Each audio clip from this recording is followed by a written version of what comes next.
السلام عليكم ورحمة الله وبركاته ولا ليال وحين انت بدن مقالنا إن نقول العليو قف حرية بوليه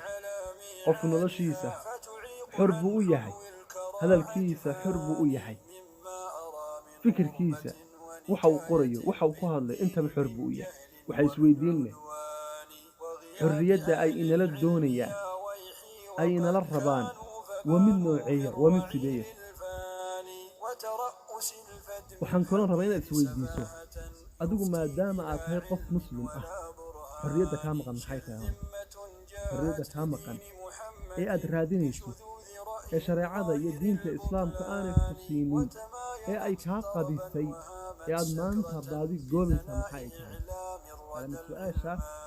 waa inaad waxa weeyaan hadalka noocaas calaamad su'aal inaad saarto kadibna naftaada aad weydiiso teeda kale maadaama aynu nahay ummad muslimiina miyaynan xor ahayn hadalkeenna ficilkeenna nolosheenna miyaynan xor u ahayn ma qof baa jira qalbiga addoonka ah ma qof baa jira maanta muslim ah oo addoon ah oo la xidhxidhay oo layidhi ma fikiri kartid oo layidhi ma hadli kartid oo layidhi waxa aad u baahan tahay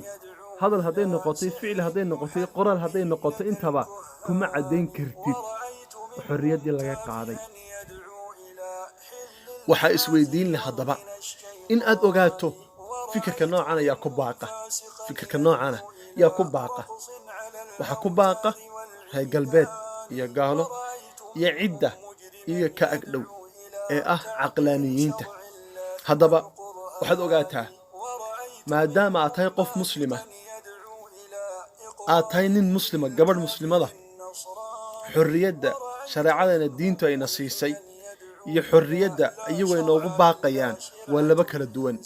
waa barnaamij aan ugu talagalay in aan walaalaha la wadaago biidni illaahi tacaala